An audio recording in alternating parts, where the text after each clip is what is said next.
चलो भाई बच्चों, आज फिर मैं आपके लिए एक नया टॉपिक लेके आया हूँ। इलेक्ट्रिसिटी जो हमारा चैप्टर चल रहा है उसके अंदर हम लोग आज पढ़ने जा रहे हैं न्यूमेरिकल ऑन इलेक्ट्रिक सर्किट। मतलब आपको सर्किट दें और उसके अंदर आप उस न्यूमेरिकल को कैसे सोल्व करो। मतलब सर्किट क्या होता है, आपको पता है ना सर्किट क्या होता है। सर्किट हमारा एक कॉम्बिनेशन होता है जिसमें सेल्स लगे होते हैं, रेजिस्टेंस लगे होते हैं, बैटरी लगी होती है, एमीटर लगा होता है, वोल्ट मीटर लगा होता है, रियोस्टेट लगे होते हैं। तो इन सबको हम लोग क्या बोलते हैं, पार्ट्स ऑफ इलेक्ट्रिक सर्किट या कंपोनेंट ऑफ इलेक्ट्रिक सर्किट। और इन सबको मिला के एक सर्किट तैयार होता है। तो उसमें कैसे कैसे छोटे छोटे क्वेश्चन हमारे आते हैं वो हमें याद रखने की ज़रूरत है। इसमें मैं कुछ चीज़ें पहले से ही पता होनी चाहिए, हालांकि मैं पहले पुरानी वीडियो में वो बता चुका हूँ, पर फिर भी एक बार दो तीन बात मैं आपको बता देता हूँ। पहली बात, एमीटर एक ऐसी डिवाइस होती है जो करंट को मेजर करती है। मेजर करंट इन सर्किट,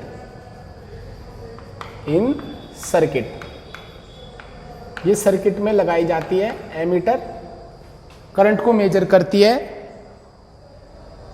जब ये मेजर करती है तो यूनिट मीटर या एमीटर में आती है, एम्पियर मीटर में या माइक्रो एम्पियर में, और इसको हमेशा सीरीज में लगाते हैं, कनेक्टेड इन सीरीज। ये आपको मिलेगा लिखा हुआ, कनेक्टेड इन सीरीज। दूसरा device volt meter. Volt meter क्या करते हैं, volt meter major potential difference. वो पोटेंशियल बताते हैं, क्योंकि अगर ये डिफरेंस ना आए, पोटेंशियल डिफरेंस ना हो सर्किट के अंदर, तो चार्ज आगे नहीं चलेगा, और अगर चार्ज आगे नहीं चला तो करंट नहीं बनेगा। तो वोल्ट मीटर क्या मेजर करता है, volt meter major potential difference in circuit. और ये किस काम आता है, ये पोटेंशियल डिफरेंस के काम आता है। और कनेक्ट कैसे करते हैं इसको, तो it is connected in parallel of any component. यानी जिसमें भी ये चेक करना हमें कि कितनी वोल्टेज आ रही, उसके पैरेलल में हम लोग वोल्ट मीटर लगा देते हैं। ये आपको पता होनी चाहिए इलेक्ट्रिक सर्किट में, हालांकि ये चीज़ें आपको गिवन भी होती हैं पहले से ही। अब देखिए, एमीटर वोल्ट मीटर तो आपने देखे ही होंगे, नहीं देखे तो मैं आपको दिखा देता हूँ। देखिए, ये हमारी कुछ डिवाइसेस हैं, मैं आपको दिखा रहा था। एमीटर इस टाइप के होते हैं हमारे। ये एमीटर होता है, एमीटर ये सीरीज में लगाते हैं, इससे करंट पता लगता है कितना है। तो यहाँ मेरे हाथ में एक एमीटर है जिसकी रेंज 0 से लेकर 3 तक है, मतलब 3 एम्पियर तक ये बता देगा। अगर ए लिखा हुआ तो एम्पियर मेजर कर रहा, और अगर म्यू ए होता है तो ये माइक्रो एम्पियर में मेजर करता है सारी बात। इसी तरह से मेरा वोल्ट मीटर होता है, ये वोल्ट में बताता है, ये पोटेंशियल डिफरेंस मेजर करता है। ये भी 0 से 3 वोल्ट तक ही है। ये हमारा वोल्ट मीटर होता है, यहाँ पॉजिटिव लगता है या नेगेटिव लगता है। करंट की डायरेक्शन मेजर करने के लिए इस डिवाइस को हम लोग बोलते हैं गैल्वेनोमीटर। कि केवल डायरेक्शन बताता है कि करंट लेफ्ट टू राइट चल रहा है या राइट टू लेफ्ट, जो आप अपनी बड़ी क्लासेस 12th वगैरह में पढ़ते भी हैं इसको। सर्किट में एक काम की चीज़ ये होती है, रेजिस्टेंस बॉक्स।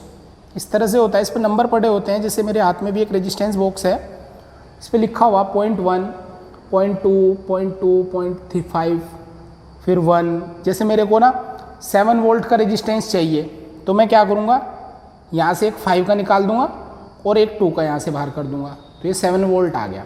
बाहर निकालने का मतलब ये होता है कि इसमें रेजिस्टेंस आ गया।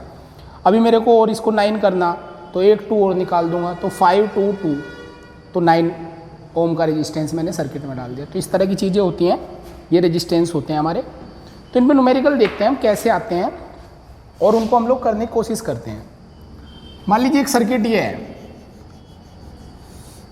ये 2 ओम का एक रेजिस्टेंस है, मैंने 2 ओम निकाल दिया जिसे, और ये 6 वोल्ट की बैटरी, और ये एक एमीटर है। आपसे सबसे सिंपल क्वेश्चन यही पूछते हैं कि बताइए भाई, इसमें कितना करंट या एमीटर की रीडिंग क्या होगी, रीडिंग ऑफ एमीटर। एमीटर की रीडिंग क्या होगी, एमीटर की रीडिंग निकालनी है आपको। तो क्या करना है, इसके तरीके तो बहुत होते हैं सर्किट सोल्व करने के। बस सबसे आसान तरीका देखिए, इस पूरे सर्किट की वोल्टेज लिखी कितनी है, तो पूरे सर्किट की वोल्टेज 6 वोल्ट है। पूरे सर्किट का रेजिस्टेंस लिख लीजिए।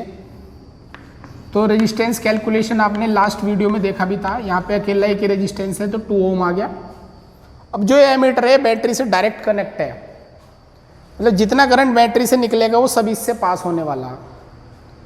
तो total current I net is equal to V total या V net upon total resistance R net. V net मेरा 6 और आर नेट 2, तो ये रीडिंग आई 3 एम्पियर, यानी आई टोटल जो आएगा वो 3 एम्पियर आएगा। मीनिंग क्या है कि यहाँ से 3 एम्पियर निकल रहा है, तो ये जो रीडिंग देगा ये, तो ये 3 एम्पियर रीडिंग देगा, तो एमीटर की रीडिंग होगी 3 एम्पियर। इस तरह से आप इसको सोल्व करेंगे। और इसमें अगर यहाँ पे पूछ ले कि वोल्टमीटर कितना, इसकी पोटेंशियल डिफरेंस कितनी, तो आप इसके पैरेलल में जहाँ भी ये 2 कनेक्शन हुए होंगे, कहीं ना कहीं तो ये लगाया गया होगा, उस पर आप अपना वोल्टमीटर लगा देंगे। बिल्कुल ऐसे ये वोल्टमीटर का पॉजिटिव यहाँ पे लगा दो और नेगेटिव यहाँ पे लगा दो, तो वोल्टमीटर लग जाएगा। और वोल्टमीटर क्या रीडिंग देगा, तो पैरेलल में लगाना होता है। तो वोल्टमीटर को चाहिए कि इससे कितना करंट जा रहा है, तो यहाँ से आई करंट गया और एक ही रास्ता है उसके पास जाने का, ऊपर नहीं जाने का। वोल्टमीटर का रेजिस्टेंस मैंने पहले की वीडियो में बता भी रखा है, इनफाइनाइट होता है। तो यहाँ करंट अगर आता भी तो उसके पास 2 रास्ते थे, या तो ऊपर से जाए या यहाँ से जाए। इसका रेजिस्टेंस इनफाइनाइट है तो ऊपर तो जाएगा ही नहीं, क्योंकि करंट को वैसे ही रोक देगा, तो सारा करंट इसी से ही पास होगा जो नीचे से आ रहा। तो V equal to I R आपने फॉर्मूला लगाया, आई की जगह कितना निकाल रखा आपने 3 एम्पियर और रेजिस्टेंस है 2, तो ये 6 वोल्ट आएगा। कभी भी ये वोल्टमीटर की रीडिंग बैटरी की रीडिंग से ज़्यादा नहीं आती। अगर ये ज़्यादा आ जाए तो समझ लीजिए आपने सवाल में कुछ ना कुछ गलती की है, या आपने एक बड़ा चमत्कार कर रखा है। अगर ये इससे ज़्यादा आ जाए, इससे कमी आती है हमेशा। यहाँ से एक चीज़ और दिख रही है कि उसके अंदर करंट नहीं जा रहा था, तो उसका रेजिस्टेंस इनफाइनाइट हुआ, और इससे सारा करंट गया, तो इसका रेजिस्टेंस कितना हुआ बताओ। तो इसका रेजिस्टेंस कितना हुआ, 0। तो एमीटर का रेजिस्टेंस याद रखना हमेशा 0 होता है, और वोल्टमीटर का रेजिस्टेंस हमेशा इनफाइनाइट होता है। चलिए आगे देखते हैं और क्वेश्चन। हम लोग एक ऐसा न्यूमेरिकल ले लेते हैं, थोड़े ज़्यादा सर्किट कंपोनेंट हम लोगों ने इसमें बना लिए, तो इसके अंदर भी सब चीज़ निकालनी है, सब चीज़ों को हम देखते हैं। चलिए, जैसे एक बैटरी 10 वोल्ट की है, मीटर लगा हुआ 3 वोल्ट मीटर हैं। अब देखते हैं इस बेचारे सर्किट का क्या होता है, क्या करेंगे हम लोग। अब यहाँ से करंट निकलेगा आई, करंट ऐसे जाएगा, यूँ जाएगा, ऊपर तो जा नहीं सकता क्योंकि इनका इनफाइनाइट रेजिस्टेंस की चीज़ें हैं, तो तीनों से घूम करके ऐसे आ जाएगा। मतलब क्या है, तीनों के तीनों कैसे हैं हमारे, सीरीज में पैरेलल में, बताओ सोचो, तो आपका जवाब आएगा सीरीज में। तो अगर सीरीज में भाई, प्रीवियस वीडियो में आप ये सीरीज पैरेलल जोड़ना ही सीख के आए, तो डायरेक्ट ऐड कर देते हैं 5 + 3 + 2। तो क्या आपका जवाब 10 ओम आ गया, बिल्कुल। टोटल वोल्टेज, तो टोटल वोल्टेज वही होगी जो बैटरी ने दी, तो कितनी वो 10 वोल्ट। तो टोटल करंट कितना आया, तो 10/10 V/R, तो कितना आ गए 1 एम्पियर।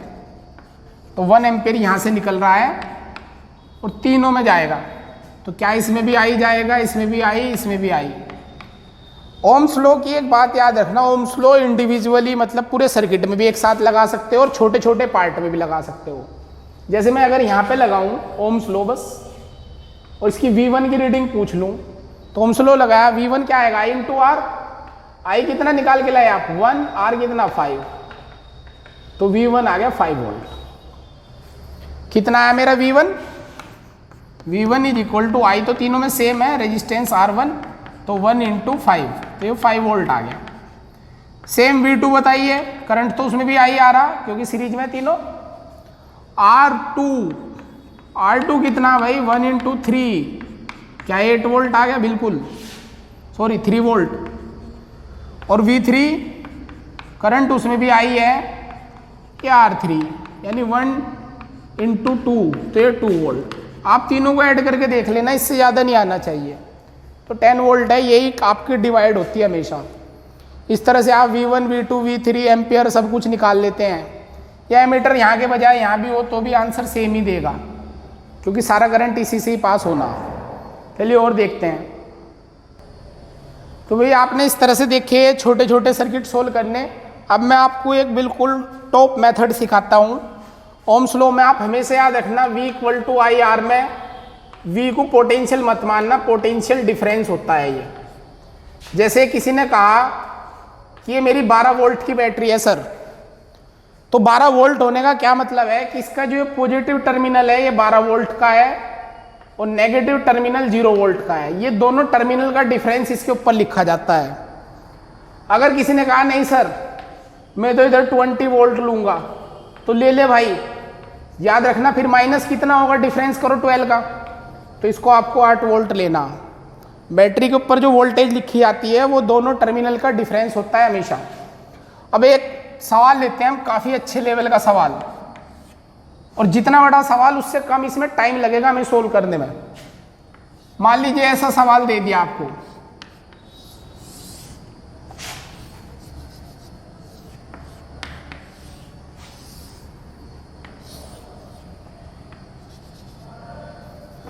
ऐसे एक बड़ा सा सवाल दे दिया और बहुत कुछ पूछ लिया इसके अंदर। वो तो हमें पता ही कि करंट निकालने के लिए हमें क्या करना बेटा, करंट निकालने के लिए एमीटर और पोटेंशियल डिफरेंस के लिए वोल्ट मीटर लगानी होती है। ऐसे इसमें वैल्यू दे दी 6 वोल्ट, 10 वोल्ट, 5 वोल्ट, 6 वोल्ट, 2 ओम, 3 ओम और ये 4 ओम ऐसे दे दी, और आपसे पूछ ले इन सारे रेजिस्टेंस में कितना करंट। तो 12th के बच्चों को थोड़ा एक किरचॉफ लॉ आता है, पर उसमें भी वो इक्वेशन लगाने में बहुत गलती करते हैं। तो मैं आपको एक सटीक मेथड बता रहा है इन्हें करने का। एक ही सवाल कराऊंगा बस मैं आपको, उस पर ध्यान से सीखना। आपको पूरे कॉम्बिनेशन में एक ऐसा वायर ढूंढना जिसमें कोई रेजिस्टेंस ना लगा हो, तो आपका जवाब ये आएगा। तो ये 10 वोल्ट है, तो इसका नेगेटिव इसका मतलब 0 पे और पॉजिटिव कितने पे, 10 पे, और वहां तक की वैल्यू सेम रखनी जहां तक कुछ जुड़ा नहीं। तो ये 0 और ये 10, उसके बाद ये रेजिस्टेंस आगे तो आगे आप इसे लेके नहीं जा सकते। यहां तक भी ऐसे ये 0, ये 0, अब ये 2 सेल आ गए। अगर इस सेल का नेगेटिव 0 से जोड़ दे तो पॉजिटिव किससे जोड़ना आपको, 5 वोल्ट से। इसका 0 हो गया तो इसका कितने से जोड़ना, 6 वोल्ट से, जिससे कि डिफरेंस यही रहे। ये 10, ये 0, तो डिफरेंस यही आना चाहिए। इसका 0 तो ये कितना हो गया, 6। क्या क्लियर है ये बात सबको? अगर ये क्लियर है तो आइए देखते हैं। अब देखिए करंट लिखने में कितना कम टाइम लगने वाला, ध्यान से देखते रहना आप। I equal to V by R, इसके लिए I लिख रहा मैं। V मैंने बताया था V पोटेंशियल डिफरेंस है। इस रेजिस्टेंस का एक टर्मिनल तो 10 वोल्ट से जुड़ा हुआ और दूसरा 6 से, तो डिफरेंस कितना आया, 10 माइनस 6 का डिफरेंस आ गया। रेजिस्टेंस की वैल्यू है 2, तो 4/2 आंसर हो गया 2 एम्पियर। बिना किसी लॉ के, बिना किसी मेथड के मैंने आपको डिवाइड करके आंसर सिखाया। आइए इस पे देखिए, अब जब प्रैक्टिस जारी रहेगी। इसको नाम I1 दे देते हैं, इसको I2।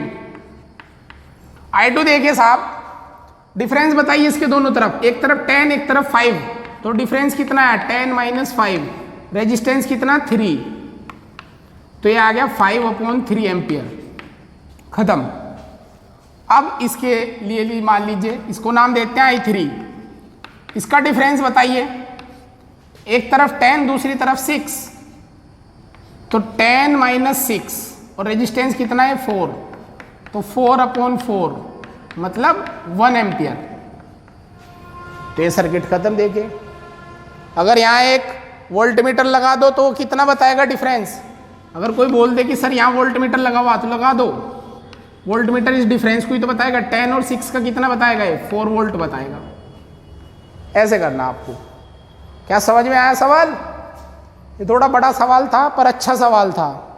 जब पूरा दिमाग में रखिए, एक वायर ऐसे सेलेक्ट करिए जिसमें कोई भी रेजिस्टेंस ना हो और उसके अकॉर्डिंग लिखते चले जाइए। बैटरी डिफरेंस शो करेगी। अगर इसका नेगेटिव 0 पे रख दिया तो ये 5, ये 5 रख दोगे तो ये 15, जिससे डिफरेंस वही रहे।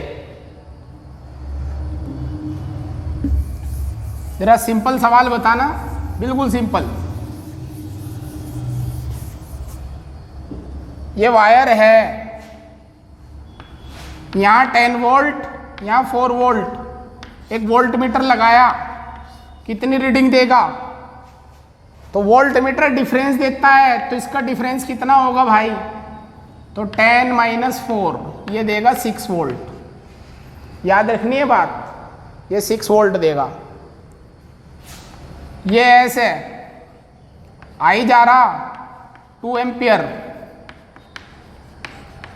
इसी जगह का रेजिस्टेंस, वायर में रेजिस्टेंस होता है, मान लो 4 एम्पियर, 4 ओम का रेजिस्टेंस है, एक वोल्ट मीटर ऐसे लगा दिया, तो डिफरेंस क्या आएगा? V इक्वल टू, क्यों करंट इसी से ही जाएगा, बस यहाँ नहीं आने वाला, I इंटू आर, तो 2 into 4 is equal to 8 volt. इस तरह से आपको ये चीज़ें सीखनी होंगी, लिख लेना इनको।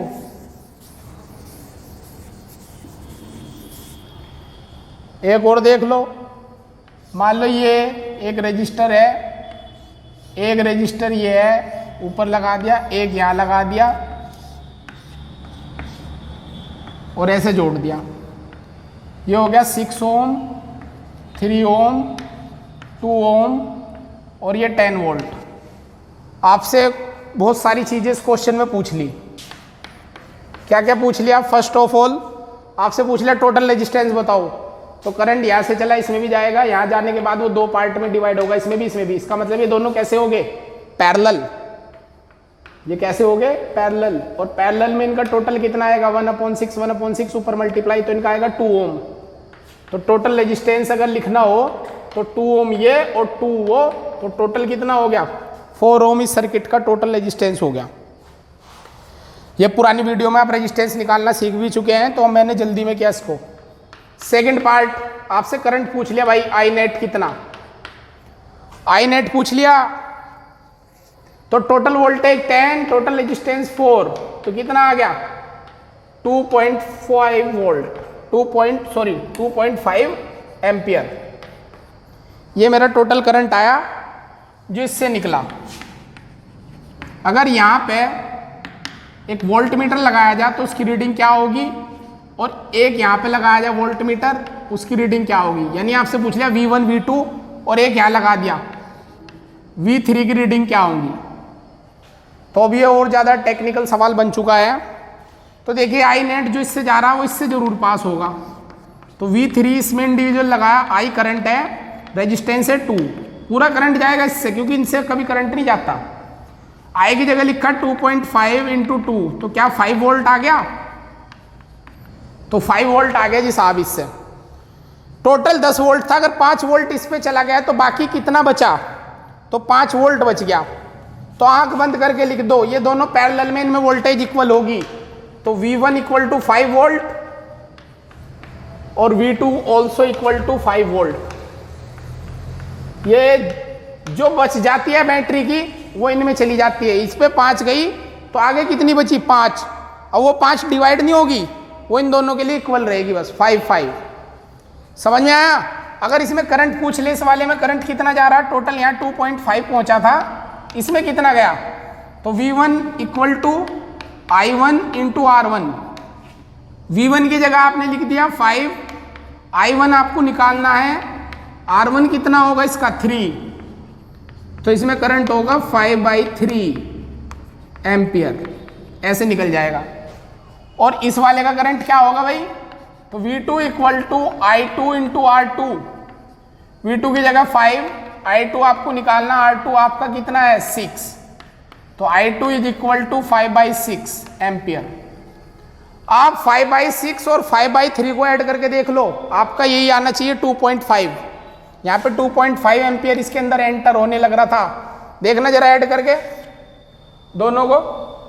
तो 5/6 प्लस 5/3 दोनों को ऐड किया गया, एलसीएम आ गया 6, ये तो 5 और ये 10, तो क्या है 15/6, 2.5 एम्पियर आ गया ना, वही देख लो आप खुद। यहाँ से 2.5 गया था तो इतना ही आया। तो इसका मतलब हमने जो किया, समझा, सब कुछ सही था। अपने प्रैक्टिकल पे थोड़ा ध्यान दें और चीज़ों को थोड़ा समझे। ऐसे क्वेश्चन करने में अगर प्रॉब्लम हो रही, पहले रेजिस्टेंस के करिए, फिर अपनी बुक के करिए, तब ऐसे क्वेश्चन को आप सोल्व करना। एक एक वीडियो को पूरा देखना चाहिए, जितनी वीडियो आ रही, तभी आपकी थ्योरी और कॉन्सेप्ट पक्के होते हैं। अगर बीच में ऐसे छोड़ दोगे, 2 मिनट की वीडियो देखी फिर कुछ खेलने में लग गए या ध्यान से नहीं देखी, तो आपको कुछ नहीं हो सकता, आप भूल जाओगे जो भी आपसे आता होगा। इसे पूरी कंसंट्रेशन से देखना चाहिए, क्योंकि टीचर जब वीडियो बनाते हैं तो अपना बेस्ट देने की कोशिश करते हैं। क्लास में तो वो थोड़ा गलत भी बोल जाते हैं, पर वीडियो में नहीं गलती कर सकते। तो 20 मिनट की वीडियो भी आपके लिए लगभग 1 घंटे के लेक्चर के इक्वल होती है। इन्हें ज़रा सही से करिए।